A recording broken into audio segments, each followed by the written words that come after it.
We want to help people heal, and we want to make sure that the truth is out there.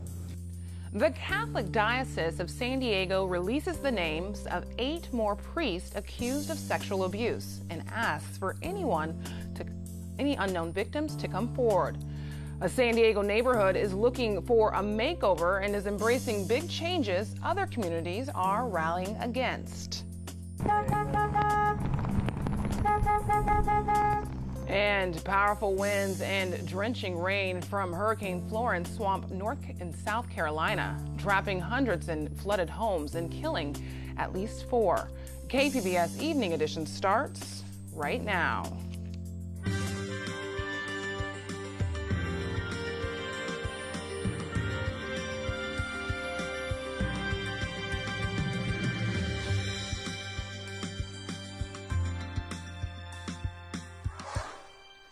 Good evening and thanks for joining us. I'm Ebony Monet.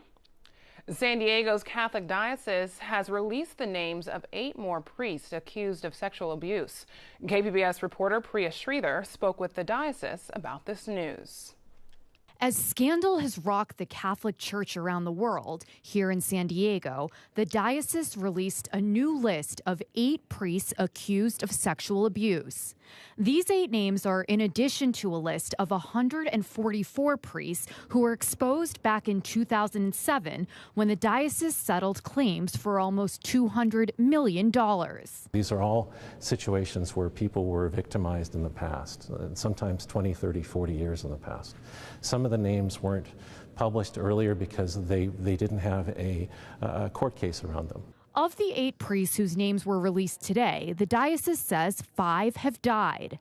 2 are believed to be alive. James Foley and George Lawley have left the church and are now believed to still be living in California. The whereabouts of the last priest, Jose Chavarin, are unknown. The diocese says it has not received any new reports of abuse since 2004, but is prepared to listen to any new victims who may come forward. If anybody knows of somebody who either should be on the list or who were victimized by somebody that is on the list, we want to hear from them. We want to provide them with at a minimum, we want to provide them with counseling, but more importantly, we want to help people heal, and we want to make sure that the truth is out there. Starting October 1st, the Bishop of San Diego will be conducting listening sessions at 8 parishes to gather input as the church continues to look for ways to reform. Priya Sridhar, KPBS News. The San Diego Association of Governments is getting a new chief. KPBS Metro reporter Andrew Bowen says the county's transportation agency tapped a neighboring agency for the new hire. Hassan Ikrada currently leads the Southern California Association of Governments, an agency similar to SANDAG that covers LA County and the Inland Empire. SANDAG's previous executive resigned last year amid a scandal surrounding the agency's failed 2016 tax measure. Ikrada says SANDAG has been doing a pretty good job delivering projects. But that doesn't mean mistakes were not made. But moving forward, you should expect only honest information, not based on politics, but based on good policy and good information. SANDAG is responsible for deciding how the county spends transportation dollars. Some environmental groups have criticized it for focusing too much on highways and not enough on mass transit. Ikrada said he would work with all stakeholders, including environmental and labor groups, but he sidestepped a question about what transportation mode is most important. I think we should focus on designing the best transportation system that contain all modes, because there is not one single mode that's going to answer all the challenges we have. During their meeting, some SANDAG board members were reluctant to support Ikrada's hefty salary. The compensation package here is extraordinary. $414,000 per year. But supporters said given his experience, he's worth the price tag. The experience, the knowledge, the record of achievement that this candidate has proven was heads above any other candidate that we had. His first day will be December 3rd. Andrew Bowen, KPBS News. 5 people in San Diego's beach communities overdosed last weekend after ingesting cocaine laced with fentanyl. 3 of those people died. The victims in their 30s and 40s were among dozens who have died this year from the drug combination. The San Diego DEA's office is warning there's more out there, saying cartels are increasingly mixing fentanyl with street drugs because it's cheaper and easier to make. My concern is people don't know what they're taking. They don't know. There's no way to tell. And because it's not developed in a laboratory in sterile circumstances, they don't know the quantity or the quality of what they're taking. DEA officials say fentanyl is 50 to 100 times more potent than morphine, and even doses as small as 2 milligrams are fatal for most people. The Global Action Climate Summit finished today with an announcement from the governor.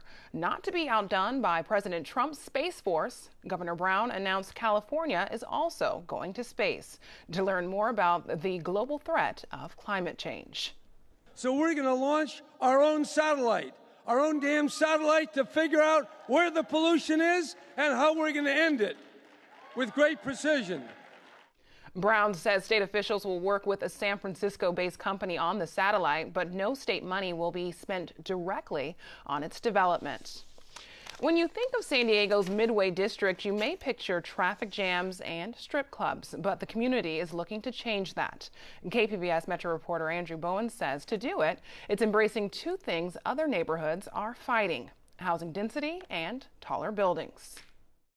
So this was originally naval housing, and when the Navy decided they didn't need the property anymore, it was sold off. I'm walking through the parking lot of the Valley View Casino Center with Kathy Kenton, the chairwoman of the volunteer planning group for the Midway District. All of this land, actually from beyond the sports arena all the way down to beyond where Dixie Line is all city land. This giant plot of land is not far from the Old Town train station, and it sits practically empty most of the time. That's why the city is proposing to rezone it and transform it into a compact community village. Kenton says those plans, included in the Midway Pacific Highway Community Plan Update, have been in the works for quite a while. The plan update has been in process for 11 years. We're close to the finish line now, so there's a lot of opportunity to take big chunks of land and do something really special and revitalize the area, eliminate the blight that we're also well known for.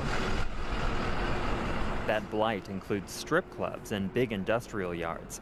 The plan update would set the stage for some 10,000 new houses and apartments beyond what exists today. That could make a real dent in San Diego's housing shortage, which is part of what makes this city so darn unaffordable. Of course, more residents could make Midway's abysmal traffic congestion even worse. Kenton says that's why the plan tries to build out safer spaces for pedestrians and cyclists, so not everyone will need a car to get around. One of the primary goals of the plan is to really go deeper into the mobility and transit opportunities that could exist and find solutions, whether they're local, regional, to bring those to the forefront so that we can really start to fix the problem. So in Midway, actually bringing in residents is going to bring in that sense of neighborhood that you sort of lose after 5. And you kind of get a little shadier crowd, you know, in some of the areas, maybe not all, but some. Marcela Escobar-Eck is a land use consultant who has pushed for new housing in neighborhoods that are sometimes resistant to it. Here's part of, the coastal maps. She suggests Midway's embrace of density could be because more residents means more eyes on the street after hours. Once you start bringing in that different activity at different times of the night, it starts revitalizing a neighborhood. It starts bringing in people that want to go around at night and shop. On the concerns of increased traffic, Escobar-Eck says the neighborhood's growth will be gradual over time. With the housing comes other infrastructure. With the job growth and the employment base comes other infrastructure. So it's really just putting those things in place at the time, knowing that there are going to be points of discomfort. And that's okay. That's how cities grow. That's what happens. The City Council is scheduled to vote on the Midway Community Plan update next week, but that may not be the end of the story. Some advocates and council members have suggested exempting Midway from the 30-foot height limit that applies to all neighborhoods west of Interstate 5, except downtown. Over on the other side of Camino del Rio. Kenton supports that and says the height limit was supposed to protect views of the coast, of which Midway has none. Obviously, if we can go up higher, we can open up the community, we can add more parks, we can add more recreational opportunities for residents and visitors, and we can have a much more interesting architectural element than we will being limited to 30 feet. Raising the height limit is far from certain, though. It was imposed by a referendum in 1972, so any change to it would be subject to a citywide vote. Andrew Bowen, KPBS News. A new iPhone competes with a crowded smartphone market and the state of jobs in San Diego. We check in with Mira Kopik, marketing professor at SDSU and co-founder of Bottom Line Marketing, for the Friday Night Business Report. So, Miro, this is an exciting week for fans of Apple products. The company has recently unveiled its new generation of iPhones and Apple Watch. Are consumers still excited by these big announcements? Apple's announcements always generate excitement. And this new series is kind of interesting because last year's iPhone X was a little bit of a shock to the system. It was expensive, it had a lot of cool gadgets, but it wasn't as well received. This one is interesting because they've kind of taken a two-pronged approach with the phone. They have the R, which is a lower price phone. They take all the great new technology from last year and they really reduce the price and make it much more accessible for consumers. The S model has even greater new technology, especially around face recognition, greater storage, but that's at $1,000. And then they're actually going to go up against Samsung's Galaxy Note with the S Max model, which is a big 6.5-inch screen, and that can go as high as $1,400. But the important thing with Apple is that they've made the iPhone 7 and iPhone 8 much more accessible to consumers. So the iPhone 7 is now retailing at $450 and $600 for the iPhone 8. Also in the news this week, possibly something that could help consumers with those big purchases, because I was thinking, ouch, that's still a big price tag. The median household income is now more than $61,000 a year. What does that number tell us? Well, it tells us that the economy is doing well.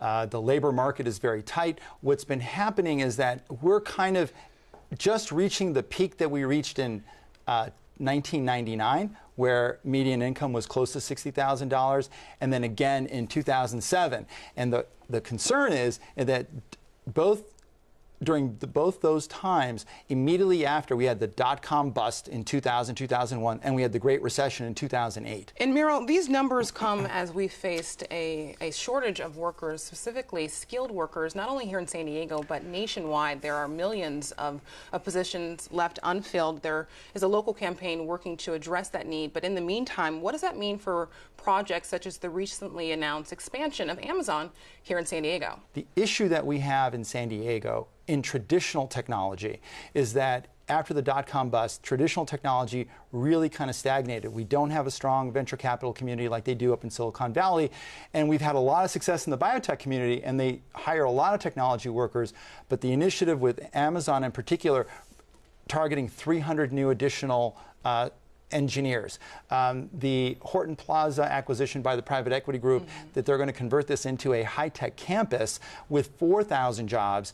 This is the things that city planners and business groups are really looking forward to, because they want to balance our economy and not weight it on defense or biotechnology, but they really want to be able to make it pretty broad-based, so there's a lot of skilled jobs and a lot of ways to get those skilled jobs. So who will likely fill those positions in the meantime, those 300 jobs from Amazon and the 4,000 jobs at the Horton Plaza complex? Yeah, and those Horton Plaza jobs, start coming online in 2020. And, we have a robust graduation rate just from our local universities, from San Diego State or UCSD or the many other universities.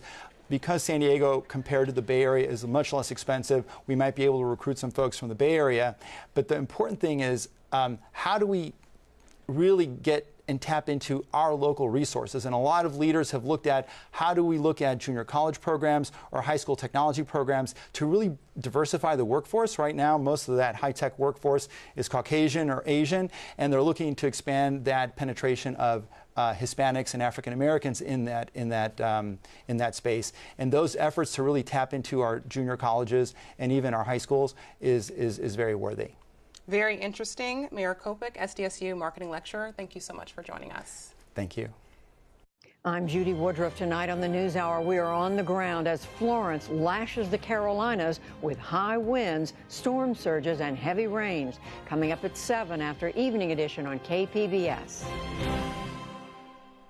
As floodwaters rise across southwest North Carolina, some residents are volunteering to perform boat rescues in flooded neighborhoods.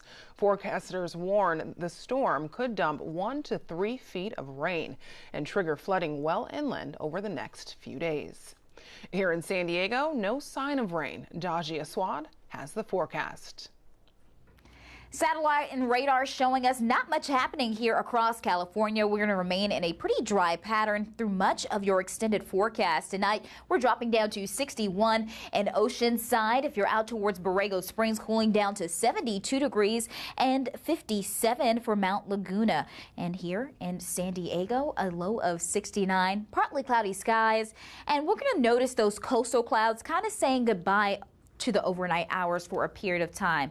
As we head into your Saturday, remember we are dry out here, so drought is extreme back towards the Four Corners as well as in towards Phoenix, and we definitely are hoping for moisture, but our pattern is just not allowing for any wet conditions to come inland. Will remain sunny and dry tomorrow for Borrego Springs with a high of 106. Mount Laguna topping off at 78 degrees. Oceanside a high of 80. A bit more cloud cover as you hit near that coastline. And San Diego also looking dry. Now into this weekend, that warm air remains over the Four Corners as well as California. High pressure out towards the ocean there, the Pacific. And then as we head further to the east, you can't help but notice Florence continuing to bring very devastating impacts in towards the Carolinas. And that moisture only going to continue to track its way in towards the north. So through Monday, we are going to be looking at major impacts here across Wilmington, Charleston, and then once again extending its way north into Raleigh as well as Norfolk, and then eventually even hitting Pennsylvania with heavy downpours. That center of circulation still going to be moving in slowly through this weekend, and where we have that brighter red is where we're going to be looking at extreme impacts, life-threatening impacts to those communities. Here at home, once again, we're not too worried about any tropical weather or any wet weather for that matter. We're remaining dry for the coast. Temperatures slightly cooler into the upper 70s for the coast, and mostly sunny conditions as well inland, remaining in the 80s, lower 80s by Wednesday. And as you head in towards the mountains, we are topping off at 76 for your Sunday, 77 on Monday, remaining dry here into the deserts and in the triple digits, slightly cooler into early next week. Reporting for KPBS News, I'm your AccuWeather meteorologist, Dajia Swad. The internet can provide a virtual gallery of almost anyone's art, but seeing such artists as Xavier Marine's striking nude sculptures up close is a completely different experience. KPBS arts reporter Beth Accomando speaks with the San Diego Museum of Art's curator, Michael Brown, about how to appreciate these works.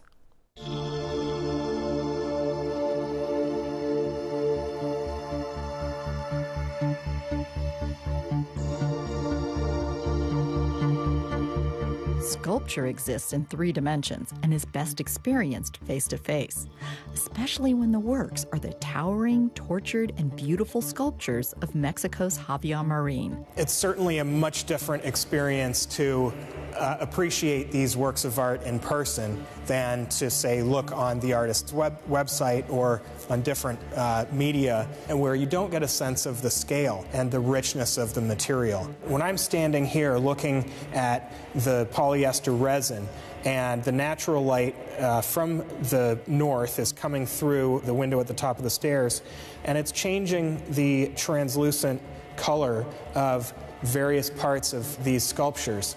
And so as you move around the sculptures, the light effect changes and you get a sense of the materials that the artist is using. San Diego Museum of Art curator Michael Brown says it was an exciting process to install the 24 figures of Marine's Little Women, Little Men. Initially, we had them lined up all along here in a row, and they looked more or less like 3-foot-tall chess pieces. Once the figures were installed horizontally on the wall, this was when the composition came to life. And the figures dialogue with one another, they move towards each other, they pirouette around each other. To create his bronze figures, Marine uses ancient techniques, such as lost wax casting, but he also employs modern materials like polyester resin. There are often areas where he cuts into the material or leaves holes in the figure's limbs or torsos. There are also these, intentional or not, there are areas that of repair that are left very visible to the viewer. And that process, being visible, is part of the meaning of the work of art. It's as though it's scar tissue of the kind of accrued experiences of this figure, like we all have. He brings all of that to the exterior of the body of his work. So when you see various other figures here where the repair has been made intentionally, it is very visible.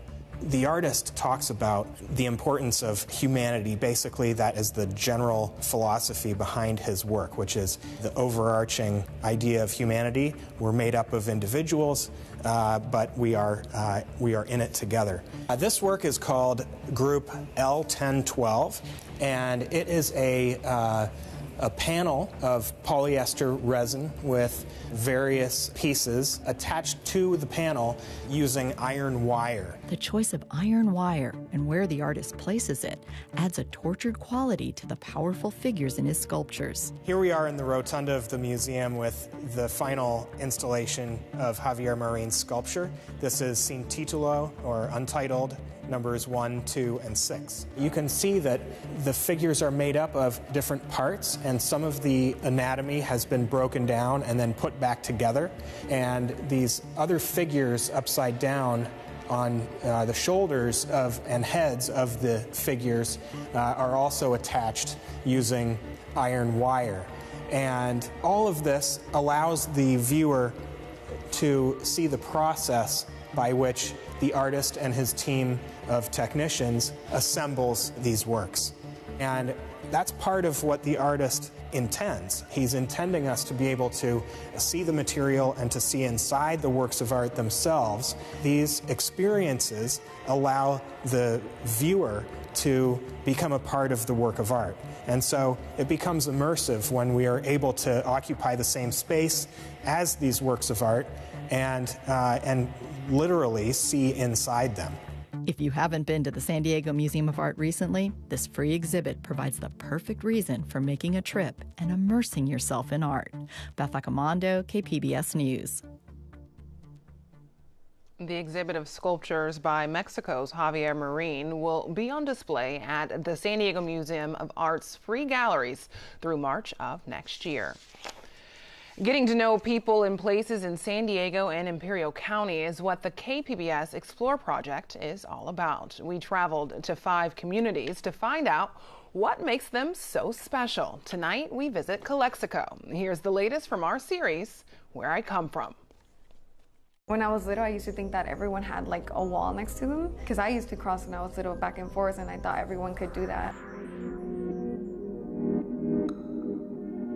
I grew up with my first language being Spanish, and I can comfortably go across the border and feel like I'm home. For me, it was weird because all of my friends would always go to like across the border and go to Mex, and my mom for some reason never liked me going to Mex. There was like this whole other world across the fence. I feel that being from the middle of nowhere, where the biggest city is in every direction aside from Mexicali, about 2 hours away, really gets a different type of mentality going. Sometimes I feel that it may have a negative effect, porque no eres ni de aquí ni de acá.